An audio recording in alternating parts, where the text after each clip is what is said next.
예, 안녕하십니까. 네, 우리 아이 영어 상위권 만들기 위한 학부모가 알아야 하는 필수 전략에 대해서 오늘 말씀드릴 진광열 강사라고 합니다.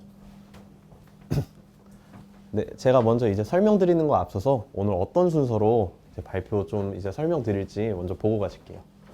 우선은 그래도 앞에서 말하는 사람이 누구인지, 저 강사는 또 어떤 강사인지에 대해서 제가 먼저 한번 설명드리고요. 어디까지 준비해야 하나요? 사실 이 부분이 많이 궁금하셔서 오신 분들도 많을 거예요. 그래서 이제 현재 지금 아이들이 당면에 있는 어떠한 과정들 겪게 될지, 그리고 어떠한 선택들을 하게 될지에 대해서 먼저 말씀을 드릴 거고, 어머쌤, 저희 애는요, 제가 많이 듣던 말이죠. 제가 이제 한 10년 정도 이제 아이들 가르치고 있는데, 당연히 이제 학부모님들도 많이 만나잖아요. 근데 간혹 얘기를 하다 보면 좀 아쉬웠던, 아니면 학부모님들이 이런 착각을 많이 하고 계시는구나 하는 그런 부분이 좀 있었어요. 그래서 그런 것들 제 나름대로 한번 유형으로 정리해 봤습니다. 그리고 이제 마지막, 어떻게 보면 가장 중요하죠. 영어 상위권 우리 아이 만드는 방법에 대해서 먼저 말씀드리겠습니다. 네, 접니다. 네, 저에 대해서 먼저 말씀드리자면, 저는 초등학교 때까지는 뉴질랜드에서 사실 살았었습니다. 그래서 이제 근데 또 운이 좋게 제가 홈스테이를 하게 됐는데, 저희 이제 홈스테이 어머니가 학교 선생님이셨어요. 그래서 저는 이제 학교에서 친구들이랑 놀 때, 뭐 친구들이랑 끝나고 이제 뭐 마트를 간다거나 그렇게는 일상적인 영어를 많이 배웠고, 무조건 학교 끝나고 집에 와서는 1시간 동안, 어쨌든 선생님이다 보니까 홈스테이 어머니가 문법을 배웠어요, 그 당시에. 근데 뭐 영어로 배웠기 때문에 저는 그때 그게 문법인지도 사실은 잘 몰랐어요. 근데 지금 와서 돌이켜 보니까 문법 수업이었더라고요. 근데 제가 어쨌든 유학파다 보니까 이제 뭐 선생님들이나 주위에서 그런 말씀 많이 하세요. 애초에 유학파는 아예 좀 공부하는 방법이 다르지 않냐, 시작점도 다르지 않으시냐. 그러니까 지금 말씀하시는 거 우리 애한테 적용하기에는 약간의 괴리가 분명히 있을 거다라고 말씀하시는데, 저는 뭐 다행인지 불행인지 중1 때부터는 한국에 있었어가지고, 오히려 지금 한국 친구들이 겪는 영어 시험 그런 부분에 있어서는 저는 오히려 해외 경험이 아니라 국내파 경험으로 또 갖고 있어요. 그래서 영어 기본기가 있는 학생이 중학교, 고등학교 시절을 거치는 그러한 식으로 많이 자랐기 때문에 오히려 어떻게 보면 조금 더 학생 입장에서 이해할 수 있는 부분도 제가 갖고 있습니다. 물론 제 얘기도 있지만, 이제 제가 가르쳤던 학생들 얘기도 몇 개 말씀을 드리자면, 저는 이제 10년 정도 영어 과외를 하고 있는데, 처음에는 이제 많은 강사님들이 그렇듯 대학교 때 이제 아르바이트로 시작을 했다가 적성도 받고 말하는 것도 좋아하고, 그리고 학부모님들이 워낙에 좋아하셨고, 나름 제가 처음에 이제 가장 열정을 넣어서 가르쳤던 친구들이 너무 성과가 좋았어요. 그게 입소문이 타더라고요. 뭐 그래서 이제 몇 가지 말씀드리지만, 저는 처음에 약간 8등급, 9등급 좀 영어 못하는 친구들을 많이 맡았어요. 희한하게. 근데 그 친구들이 이제 막 1등급을 올려놓고, 심지어 그 중에 한 명은 지금 잠실에서 아예 영어 강사가 됐어요. 9등급짜리 애가 1년 동안 준비해서 1등급 되고, 그 친구 지금 영어 강사가 됐습니다. 저보다 돈을 더 벌 거예요 아마. 네, 그리고 이제 외고 영어 토론. 네, 원래는 이제 외고 특목고에 들어가 있는 친구들 토론 대비반을 제가 돌렸었는데, 하다 보니까 그게 어떻게 좀 입소문이 좀 잘 탔나 봐요. 그래서 지금은 현재 제가 일주일에 한 번씩 신촌에서 아예 외고에서 그 영어 가르치는 선생님들이랑 같이 토론하는 스터디를 제가 아예 그냥 운영을 하고 있어요. 그래서 나름 비공식적인 정보는 이제 그쪽으로 조금씩 받고 있습니다. 네, 그리고 이제 가장 마지막에 최근에 가르쳤던 친구 중에 이제 빠이빠이한 친구는 IELTS 3등급에서 이제 저랑 1년 반 공부해서 8등급 만들어 놓고 지금은 런던에서 대학생을 하고 있습니다.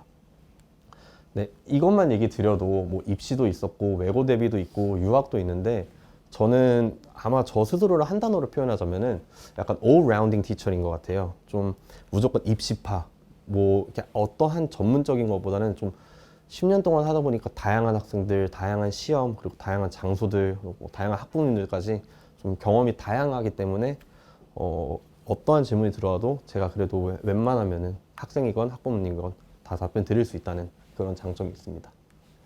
네, 그럼 이제 좀 본격적으로 말씀드리겠습니다. 어디까지 준비해야 될까요? 네, 방향 설정, 뭐 뻔한 얘기일 수도 있지만 너무너무 중요합니다.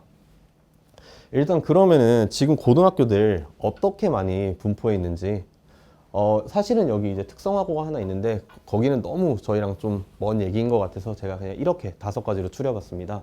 영재학교, 특목고, 자율고, 일반고 있고 여기 밑에 이제 저희가 그 안에서 또 어떻게 세분화되는지 나와 있죠. 근데 아무래도 영어가 중점적으로 들어가는 학교들은 특히 이제 뭐 외국어고, 국제고, 이제 자사고, 그리고 인문고, 자율학교 이렇게가 될 것 같아요. 그래서 오늘은 아마 제가 영재학교보다는 조금은 그래 특목고, 자율고, 일반고 위주로 좀 말씀을 드리겠습니다. 네, 그러면 현재 지금 트렌드 한 2, 3년 전부터 갑자기 좀 얘기가 화두가 오더니 엄청 뜨거워졌죠. 고교학점제. 2025년부터 전면적으로 적용한다고 합니다. 기본적으로는 그냥 한 문장으로 설명드리면 고등학교 학생들도 이제 뭐 하이틴 영화나 아니면은 그 미국의 하이틴 영화 아니면 저희 대학생들처럼 본인이 듣고 싶은 이제 과목 수강해서 수강 신청 진척해서 이제 학점을 채워서 졸업하는 제도입니다. 사실 이 제도 자체는 문제는 없어요. 근데 이 제도에 따라오는 특징이 하나가 좀 이제 크게 작용을 하는데 그게 뭐냐면 공통 과목은 이제 기존에 있었던 9등급처럼 상대평가가 진행이 되는데 선택 과목은 절대평가가 되다 봅니다. 근데 이 저 특징 하나가 기존에 있었던 특목고나 이런 외고, 자사고 이쪽에 이미 사실 역량이 좀 갖추고 있는 강점이 있는 곳에 강점을 오히려 하나 더 넣어준 꼴이 돼버렸어요. 실제로 보시면은 그래서 그 중에 몇 개를 말씀드리면 재학생들의 높은 학업 영향 이거는 저희 다 아시다시피 물론 이제 특수한 어떤 학구열 높은 지역의 인문계는 이런 외고보다 오히려 더 높은 경우들도 있습니다. 근데 일반적으로 전체적인 분포도를 생각했을 때는 아무래도 특목고 친구들이 공부에 대한 열정 그리고 학부모님들의 정보량 제가 심지어 배울 정도로 많이 알고 계시는 분들도 있으세요.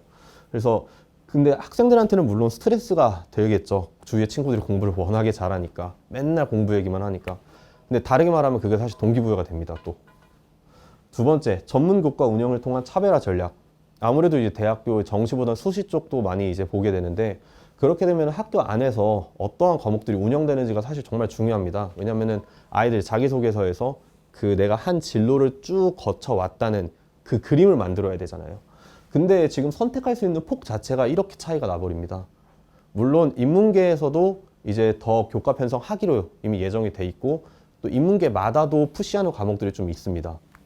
그리고 자사고라고 해서 무조건 다 저렇게 많지는 않아요. 근데 전반적으로 비교했을 때는 확실히 자사고가 훨씬 많습니다. 아이들 학종이나 나중에 아니면 학종 교과 전형으로 들어갈 때도 사실은 이쪽이 조금 더 메리트가 생겨버립니다. 세 번째, 자율 진로 활동 특색 프로그램 운영. 지금 이제 수상이나 이런 내용은 못 들어가죠. 나중에 이제 뭐 대학교 진학하거나 그럴 때. 하지만 그거 사실은 뭐 블라인드니 뭐니 해도 자기소개서 그거 면접관들 읽으면 사실은 이 친구 외고 나왔구나 대충 다 보인다고 합니다. 왜냐하면 그 안에서 돌아가는 동아리들이 애초에 학술 동아리 뭐 그런 식으로 깊이 자체가 너무 달라서 내용에서 차이가 나버려요. 그리고 마지막으로 원래는 없었는데 이제 저는 고교학점제 때문에 이러한 강점까지 이제 극복이 됐죠. 이러한 단점이 내신 상대평가의 단점이 극복이 돼버렸습니다. 네, 그럼 트렌드 파악했으면 이제 그러면 들어가기 위해서 어떠한 준비들이 있고 원래는 어떤 점들이 유리했는지 이거는 원래 제가 예전에까지는 썼던 표인데 요즘은 제가 이 부분이 지워졌습니다. 저는 일반고의 유리한 포인트가 그나마 조금 내신이라도 어떻게 한번 승부수를 띄워볼 수 있다 했는데 특목고가 내신이 편해졌냐는 아니에요. 근데 일반고가 갖고 있었던 장점이 없어진 상황입니다. 그렇다 보니까 학생들 입장에서는 뭐 그래도 학구열도 있고 학부모님도 거기에 대해서 충분히 서포트할 의향이 있다고 하시면은 어쨌든 저희는 확률로 움직여야 되잖아요. 그럼 아무래도 인문계보다는 저쪽으로 좀 눈이 쏠릴 수밖에 없죠. 기본적으로 이런 것들은 그냥 사실은 좀 많이 비슷합니다. 그 안에서 이제 주요 과목 성적을 다 보느냐, 과학고 같은 경우는 아무래도 수학이나 과학의 비중이 훨씬 더 많죠. 그리고 큰 차이 중에 하나는 수학, 과학 구술 시험이 있습니다. 그래서 만약에 이런 쪽도 생각을 하시는 분들이라고 하면은 무조건 이제 그냥 내신만 챙길 건 아니고 여기에 맞춰서 면접 이런 것들도 같이 준비하셔야죠. 그리고 뭐 유학을 오늘 만약에 생각하시는 분이 있으실지 모르겠습니다. 하지만 하게 된다면 SAT, ACT 자기소개서 이런 것들 신경을 쓰셔야죠. 옛날에는 유리 포인트가 뭐 굳이 따지자면 그래도 외고 나온 친구들은 인문계열 그리고 사회과학 계열 뭐 그리고 국제고 같은 경우는 아무래도 이제 국제학과 국제통상학과, 국제비즈니스학과 이런 쪽으로 또 많이 갑니다. 분명히 거기에 대한 메리트들이 있고요. 학교에서 그런 국제 수업들이 있다 보니까 그런 쪽에 나중에 지원했을 때 스토리가 너무 풍부해져요. 이 친구들은. 그냥 책으로만 그냥 한번 내가 읽어본 것과 3년 동안 그 교육을 받은 친구들의 그 깊이는 분명히 차이가 엄청납니다. 그래서 무조건 좋은 학교 보내자 보다는 뒤에 가서도 말씀드릴 거지만 충분히 아이들이랑 상의하시고 학부모님들은 또 이제 추가적으로 뭐 학비라든지 그리고 우리 아이도 나도 이 스트레스 이 로드맵 감당할 수 있냐 생각하셔서 같이 진로 로드맵 짜셔야 돼요. 네, 그러면 이제 좀 영어 이제 고등학교였으면 영어 관점에서 조금 말씀을 드릴게요. 지금 먼저 왼쪽에 보이시는 초등학교, 중학교, 고등학교 그래프가 있죠. 저게 이제 영어 난이도가 아니라 학생들이 느끼는 난이도를 측정한 거예요. 초등학교는 실제로 소통 중심인 영어가 소통 중심으로 흘러가죠. 그래서 아이들을 평가하기보다는 선생님들의 목표는 아이들이 그냥 영어 싫지 않아요 소리만 들으면 사실 어느 정도 만족을 하세요. 물론 이것도 어느 정도 저학년 때 얘기지만 근데 어쨌든 중등에 가면 갑자기 이 친구들이 뭘 겪게 되냐, 정확히 말하면 초등학교 고학년 때부터 지금까지 영어 좋아하면 됐었는데 갑자기 애들한테 이제 단어, 암기, 문법 시험 볼 거야. 그리고 평가가 될 거야. 애들이 평가받는 것도 힘들고 그리고 내가 했던 거랑 너무 다른데 느낌 받아버리죠. 거기에 이제 고등학교 올라가면 이거를 묶어서 문해력 그리고 이제 글쓰기 그리고 시험도 이제 내신 수행평가만 고려했던 친구들이 입시까지 어쨌든 수시든 정시든 결국엔 거기에 따라서 추가적인 스트레스는 작용하니까요. 그런데 제가 이 과정들 이렇게 이제 중점들 보면서 저도 이제 아이들을 가르치면서 이 부분은 진짜 애들이 좀 빨리 어렸을 때부터 쌓았으면 좋겠다. 너무 아쉽다 하는 부분들이 일단 아이들의 진로에 대해서 무관심한 친구들이 있습니다. 이게 왜 그러냐면 공부 잘하는 친구들도 이래요. 부모님이 로드맵 다 혼자 짜셔가지고 그러니까 엄마가 이거 하랬어요. 엄마가 여기 학원 가서 성적 잘 받아 그랬어요. 네, 잘은 하는데 그럼 이 친구들이 무슨 문제가 생기냐면은 고3 때, 고2 때 애들이 이제 한 번씩 버닝아웃이 오는데 어떻게 보면 진로에 대한 무관심이 공부가 하기가 싫어져요. 근데 멘탈 너무너무 중요하다. 나중에는 멘탈 관리 아예 이제 코칭 막 그런 것도 이제 뜨실 거예요. 그래서 아이들이 최소한 내가 이 공부 왜 하고 있는지 그래 스트레스 받아도 그거는 같이 협의를 해주셔야 되고 그러면 너 오늘부터 진로 정해. 그렇게 시작할 수는 없죠. 그리고 요즘 초등학생 아들 커서 뭐 되고 싶어 이러면 다 유튜버 막 유튜버 뭐 인플루언서 뭐 근데 그 아이들이 그게 문제가 아니라 이 아이들은 제가 봤을 때는 어떠한 진로들이 있는지를 몰라요. 그냥 과학자, 대통령 뭐 이거는 저희 때 얘기지만 요즘에 이제 좀 바뀌었죠. 카테고리가 너무 좁아요. 그러니까 이 친구들한테 이거 해가 아니라 유튜버란 직업도 있고 이런 직업도 있고 이런 직업도 있고 이러한 직업도 있어. 그 폭을 넓혀주세요. 그리고 중학교 때 저희 정할 거고 고등학교 때는 거기에 이제 그냥 돌진해야죠. 그래서 초등학교 친구들은 진로에 대한 무관심 이거 극복할 수 있게끔 옆에서 도와주셔야 되고 문해력, 논리력 요즘 뭐 영어뿐만이 아니라 그냥 학업에 그 입시에 관련된 영상 찾으면 무조건 나오는 키워드예요. 근데 왜 이게 키워드를 잡히냐? 이거는 고등학교 때 1년, 뭐 2년 바짝 해서 사실 잡히진 않아요. 아쉽게도 어렸을 때 많이 한 친구들이 쌓아지는 이거는 천천히 기반처럼 만들어지는 영역이기 때문에 문해력, 논리력 꼭 준비하셔야 됩니다. 뭐 우리 애는 외고는 아니고 인문계 갈 거예요. 그거는 필요 없이 애들이 나중에 겪어야 될 내신이든 수능이든 문제들이 요구하는 게 문해력과 논리력이에요. 그리고 세 번째, 본인만의 공부 학습법. 인터넷에 치시면 이러한 습관 좋습니다. 이러한 습관 버리셔야 됩니다. 이렇게 쭉 나와요. 근데 공부 잘하는 친구들한테 물어보면은 어떠한 사람이 말했던 뭐 1번 중에 8번 중에 좋은 습관 저는 3, 4번은 저한테 맞더라고요. 1, 2번은 저한테 안 맞아요. 그리고 저는 다른 사람이 말한 뭐 7번은 또 저한테 맞아요 하면서 본인만의 습관이 만들어져 있어요. 근데 이게 없는 친구들은 공부하는 게 언제나 너무 낯설게 느껴지는 거예요. 사실은 그냥 공부한다. 근데 본인만의 공부 학습법이 있는 친구들은 뭘 하다가도 이제 공부해야지 그러면 그 습관 루틴 돌리고 공부하자가 돼요. 공부해야겠다와 공부하자 이런 차이가 생겨요.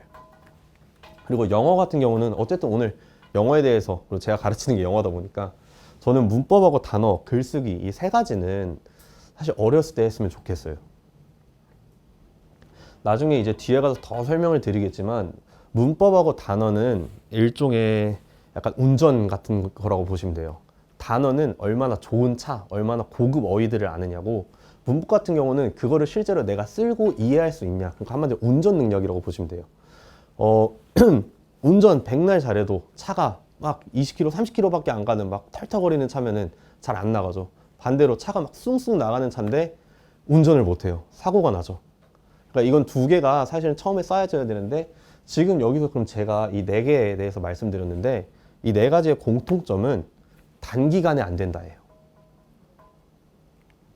천천히 빡세게 시작할 필요도 없고, 시간 천천히 가지면서 쌓아 올려주는 게 중요해요.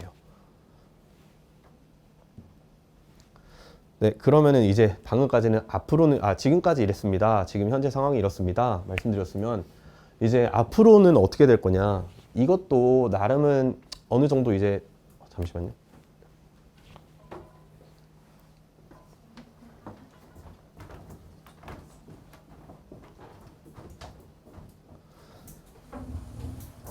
잠시만, 먼저 자리 잡으시고 진행하겠습니다. 네네. 앞으로는 그럼 어떻게 될 거냐에 대해서 이제, 물론 제가 여기서 이렇게 말씀드리는 거, 또 한국 교육이 잘하는 거 있죠. 갑자기 획획 바뀌는 거.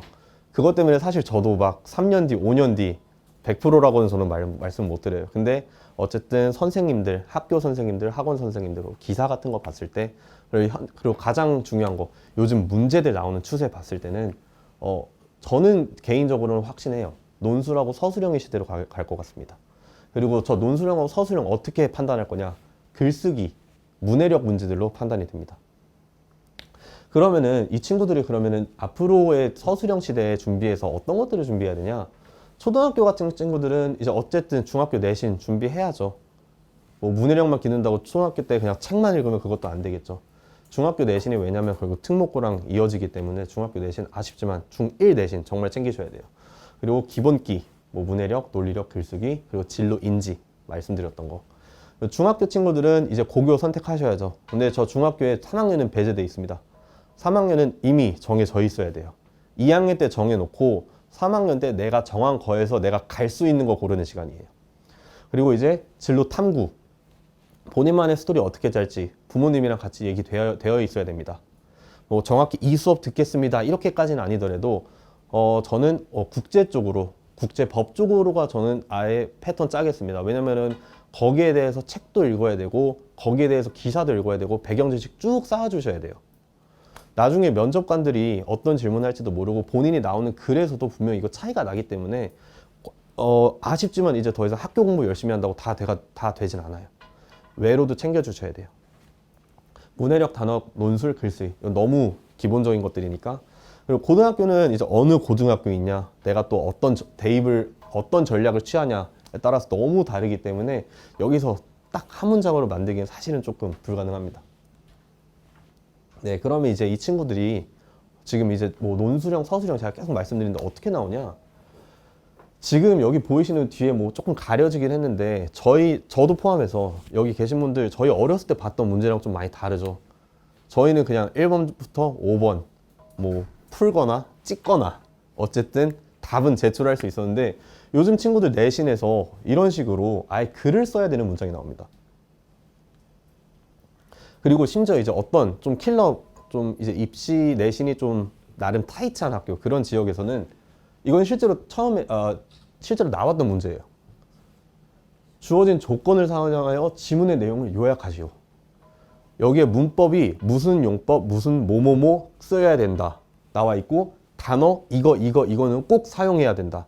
그래서 30에서 70 단어 사이로 글을 써라요. 그러니까 한 문장이 아니라 한 문단을 써야 돼요. 저게 내신 킬러 문항이에요.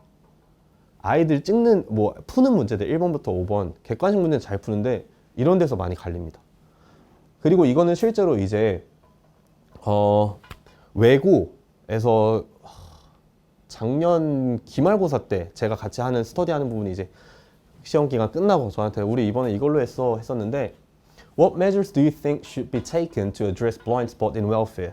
이거 어른들한테 물어봐도 어려워요.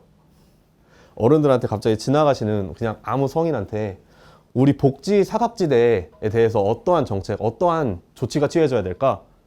이거 제가 생각했을 때는 사실은 좋은 답변, 논리적인 답변 낼 수 있는 분들 많이 없을 거예요. 근데 그 친구들 이거에 대해서 에세이를 그 현장에서 준비해요. 그 앉은 채로 에세이를 쓰고 본인이 그거에 대해서 반대편 의견이랑 아니면 다른 사람들이랑 토론하는 것까지가 수행평가예요. 근데 이거 학원에서 준비 못 해주는 부분들이거든요. 이미 본인이 갖고 있는 기본기로 어느 정도 싸워야 되는, 물론 학원에서 어느 정도 그런 뭐 스크립트, 템플릿 이런 것들 많이 알려주세요. 근데 그것도 본인이 잘 써야 잘 써먹히는 거지, 모르는 상태에서 쓰면 오히려 티만 나버립니다. 아, 얘 그냥 학원에서 배운 거 어떻게든 써버렸구나. 지금 제가 잠깐 3분 드릴 건데 3분보다 더 드려도 되고요. 한번 풀어보시겠어요? 네, 영어 아니고 한국어입니다.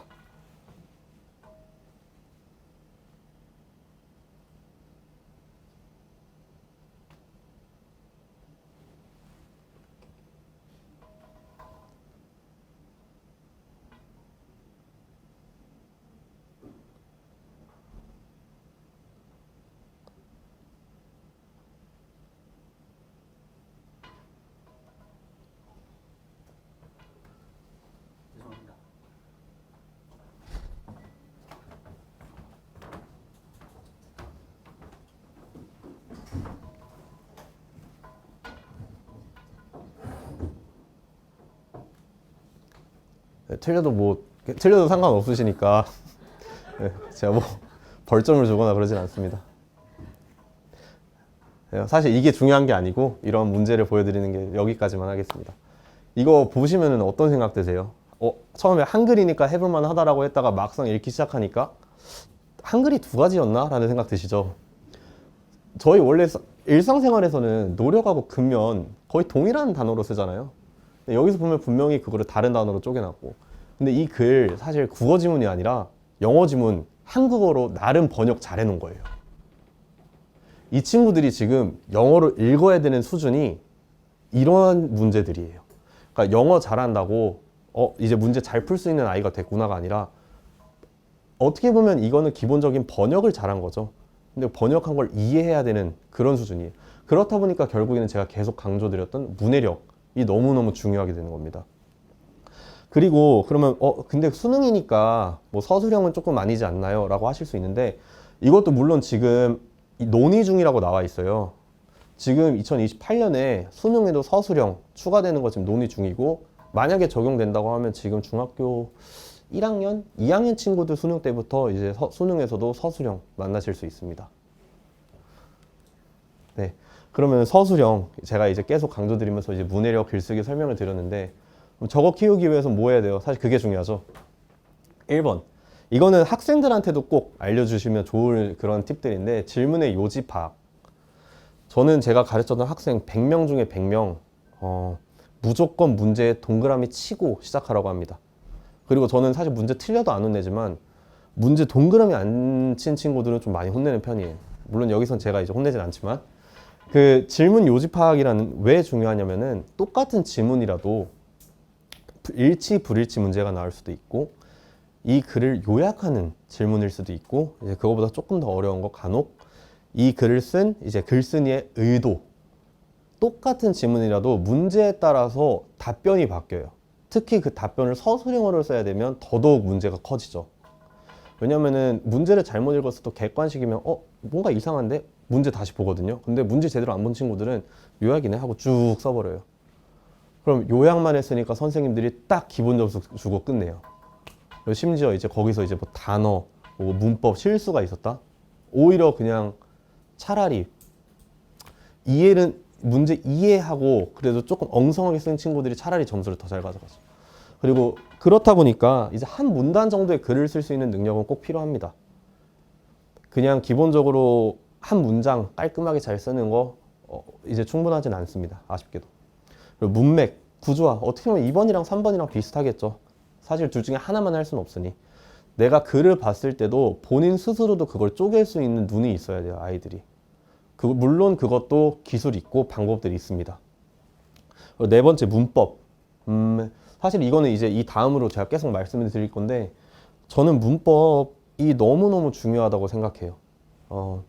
제가 외국에 살다 왔으니까 저는 사실은 이제 투부정사, 뭐 뭐 수동태 이렇게는 안 배웠어요.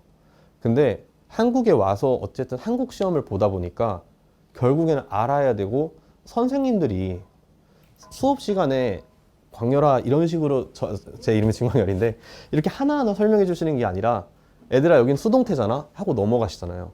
그러니까 문법이라는 거는 사실 선생님들하고 아이들만의 영어 공부를 위한 서로 이미 일치화된 언어 수단이에요. 그리고 텍스트북도 아이들한테 그렇게 설명을 하잖아요. 그러니까 아이들 용법이 너무 어려워해요. 아, 그럼 그냥 이해만 하시면 돼요. 물론 이해하면은 너무너무 수준 높은 지점까지는 가겠지만, 고점을 찍기 위해서는 어쨌든 학원이나 이런 교육 시스템에 있어서는 선생님이 쓰는 용어 아이들도 알아야죠. 선생님이 죽어라 수동태 수동태 수동태 하는데 아이들이 수동태를 쓸 줄 아는데 수동태가 뭐지? 하는 거는 또 분명히 거리에서 괴리감이 오거든요. 검토하는 습관, 어쨌든 서술형, 실수 많이들 생깁니다. 말하기 같은 경우는 유창성을 보는 이제 영역이죠. 글쓰기 같은 경우는 정확성을 보게 되는 영역입니다. 실제로 내신 같은 데서 나오는 글쓰기들, 그 쉼표, 콤마 찍는 거, 뭐 애들 철자 당연히 보고, 뭐 대문자, 소문자, 캐피톨 레터 이런 것까지 다 봅니다. 그러니까 그냥 글 잘 썼다가 아니라 그 다음에 체크하는 습관 꼭 지금부터 갖게 만들어줘요. 이런 거는 또 습관이잖아요. 아이들이 또 긴장하면은 또 시간도 촉박한데 검토하는 습관 조금 습관이 안 돼 있는 친구들은 그런 자잘한 실수들이 나오는데 그게 너무 아쉬워요.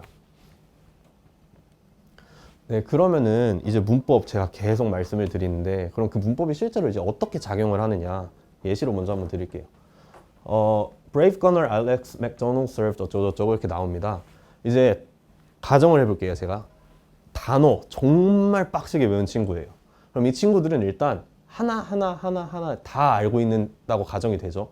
그럼 이 친구들은 외국에서 살다 오지 않은 친구들, 대부분 국내파들, 제가 수없이 많이 대화를 해봤는데 어떤 식으로 해석하냐, 단어 다 해놓고 머릿속으로 이거 조합합니다. 자연스럽게 내가 느끼기에 저 단어들 이제 자연스럽게 조합해요. 근데 지금 애초에 여기만 보셔도 조합 경우의 수가 너무 많아지죠. 그러니까 이 친구들이 문장이 길면 어려워지는 거예요. 문장 짧으면, 단어가 어렵더라도 문장 짧으면 그렇게 애들이 잘하는데 쉬운 단어로 문장이 길어지면 어려워해요. 조합의 경우의 수가 너무 많아지거든요. 근데 문법을 이제 조금 알고 있는 친구들은 어떤 눈이 생기냐, served네, 여기 그럼 무조건 주어, 저건 그냥 하나로 뭉덩이로 날려버리자. 그리고 여기 동사니까 일반 동사니까 목적어 들어왔네, 저렇게 한 문단, 이렇게. 그러니까 이렇게 하게 되니까 나누니까 5개 가지고 조합을 하게 되죠. 그러니까 훨씬 빨라지고 정확도가 생겨요. 그래서 이 훈련을 정말 많이 한, 문법을 이제 정말 잘하게 되는 친구들은 이렇게 끊어서 읽 때 해석은 알아서 자연스럽게 가는 거죠. 그래서 아이들한테 처음에 직역 훈련보다는 이 문장을 이해하고 그거를 그냥 의역하는 훈련을 먼저 시켜줘야 돼요. 직역하는 거는 저 같은 사람들이 하는 거예요. 아이들한테 설명을 잘해야 되니까. 애들아 이건 이렇게 해야 되니까. 아이들은 누구한테 설명할 필요는 없잖아요. 본인이 정말 이해를 잘해야 되는 것뿐. 그래서 아이들한테는 직역보다는 의역, 먼저 내용을 정말 얘가 단어 하나 빠지지 않고 캐치했는지 그걸 봐주셔야 돼요. 그렇다 보니까 뒤에 가면 또 말씀드리겠지만, 아이들이 이제 영어는 또 이제 수식이라는 체제가 많이 들어가기 때문에 영어 한 문장을 오히려 한국어 2문장으로 해석해야 더 자연스러울 때도 많아요. 그런 것들 그냥 냅두셔도 돼요. 야, 왜 한 문장인데 2문장으로 해석했어? 이게 아니라 이 친구가 이해하는 가장 자연스러운 한국말로 해석한 게 그렇게 2문장에 나온 것 뿐이에요. 이제 조금 더 이제 정리를 해서 말씀드릴게요. 근데 왜 중학교 때 굳이 문법을 해야 되냐? 일단 영어를 보는 눈이 생겨요. 방금 제가 보여드렸다시피 이런 식으로 영어를 잘라야 되고 내가 어떻게 해석을 하고 어떻게 이해를 해야 되는지 아이들이 눈이 생기기 시작해요. 그래서 문법 잘한 친구들, 열이면 열, 문장 어려울 때 뭐부터 찾아? 동사부터 찾습니다. 100%예요, 이건. 동사 찾으면 너무 쉬워져요. 두 번째, 고등학교 때부터는 다른 공부로 시간이 부족하죠. 이거는 너무 뻔한 말이니까. 네. 그리고 3번하고 4번은 사실 제가 조금 많이 일맥상통해요. 능동적인 공부의 시작. 스스로 학생과 선생님의 역할이 수행이 가능해집니다. 문법을 모르는 친구들은 문제를 풀고 이제 채점을 하고 해설을 봤을 때 내가 왜 틀렸는지, 그래서 어떻게 풀어야 되는지에 대해서는 옛날 문제집들은 가능했어요. 일치, 불일치 이런 문제들이 많았으니까. 근데 이제 학교 내신 기출 돌리면서 진짜 막 그 서술형에 이제 가장 모범 답안들 나오잖아요. 그런 것들과 내 거를 봤을 때 내용도 비슷한데 왜 근데 나는 점수가 안 나오고 이 모범 답안은 잘 나왔지? 사실 그럼 여기서는 테크니컬한 것들, 뭐 철자라든지 문법이라든지 그런 부분에서 실수가 분명히 있을 경우가 많거든요. 근데 문법 모르는 친구들은 평생 모르죠. 근데 문법 아는 친구들은 아, 얘가 이거 놓쳤네. 뭐 이제 그건 다음에는 이제 오답 노트 만들든지 그런 식으로 진행이 추가적으로 된다는 거죠. 그리고 영어의 규칙을 알게 되는 것. 아까 방금 말씀드린 선생님들과 아이들과의 영어 규칙이 생겼다는 거. 선생님 입장에서도 사실은 아이들한테 그렇게 용법을 쓰는 거 당연히 좀 와닿지 않는 용법인 거, 용어인 거 알면서도 어쩔 수가 없어요. 여러 명을 가르쳐야 되는 경우는 특히. 그리고 6번.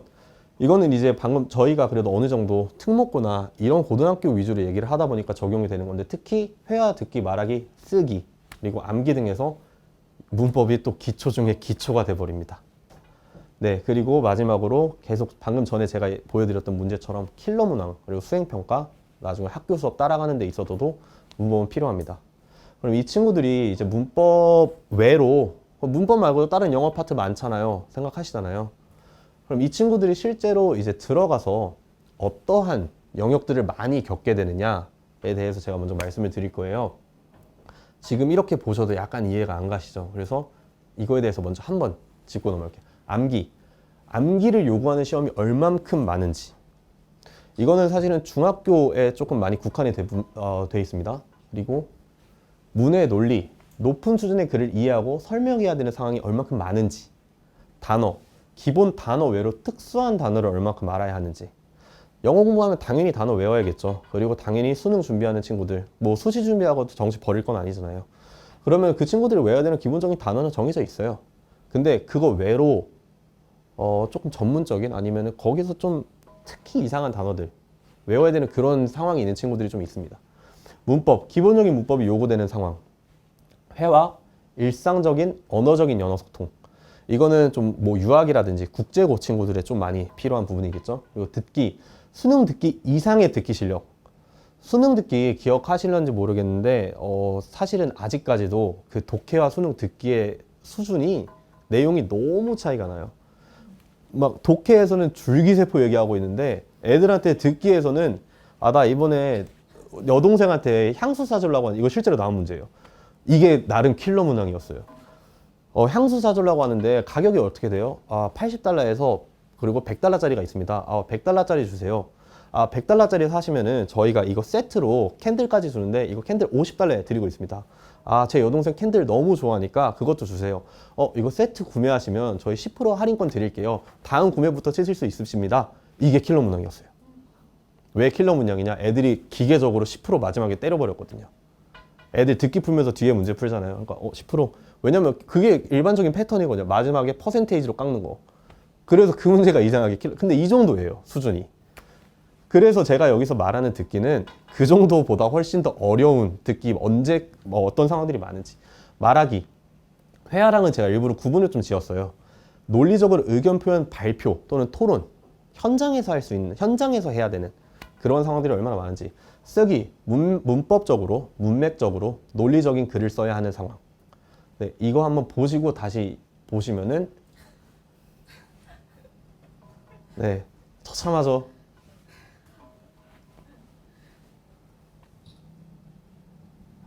저도 아이들 가르치는 입장에 보니까 아이들한테는 미안해요. 미안한데 네, 저희가 이제 현실과 이상을 생각해야 되잖아요. 이상적으로는 모두가 공부 똑같이 해도 본인의 진로 찾아갈 수 있는 그런 세상이 너무 아름다운 세상이죠. 근데 현실은 경쟁해야 되고 확률 높여야 되고 더 잘해야 되죠. 그렇기 때문에 네, 그 아이들 멘탈 관리는 이건 뒤에 가서도 제가 정말 말씀드릴 건데 아이에 관한 결정들은 뭐 여기 바로 말씀드릴 거야. 얘기 나온 김에 말씀드리면 무조건 같이 상의하세요. 엄마가 혼자 이렇게 다 정했으니까 따라와 하는 거랑 나중에 그리고 어머님들도 하실 말씀이 생기세요. 같이 정했잖아. 네, 그래서 무조건 상의하세요. 네, 그러면 이제 제가 흔히 겪었던 많이 갖고 계시는 착각들에 대해서 말씀드리겠습니다. 특히 제가 여기서 말씀드리는 거는 외고 준비하는 학부모님들 아니면 외고 들어가서 저한테 이제 아까 말씀드렸죠. 외고 이제 토론반 준비한다고 했잖아요. 거기서 이제 글쓰기도 하는데 거기 이제 그 겨울방학 때 준비반으로 오시는 분들이 저한테 이런 얘기 많이 하세요. 쌤, 저희 애는 영유 출신이에요. 네, 저희 뭐 외국 살던 아이라서요. 그 국내파랑 다르게 반 넣어주세요. 유학파만 만들어주세요. 뭐 저희는 이거 위주로 해주세요. 막 저한테 커리큘럼 이미 갖다 주세요. 근데 이거 확인하셔야 돼요. 언어 영어하고 시험 영어 분명히 다릅니다. 그리고 시험 성적은 사실 국내파가 더 잘 보는 경우가 놀랍게도 많아요. 그리고 미국 학생도 그냥 아예 본인의 모국어가 영어인 학생도 영어 문법 시험 봅니다. 지금 또 제가 문제 하나 드릴 건데 혹시 잘 보이시나요? 죄송한데 좀만 더 꺼주시면 네. 여기 잘해. 그래야지 설명을 네. 네, 조금 해상도가 낮긴 한데 한번 풀어보실래요? 업보에 맞는 문장은?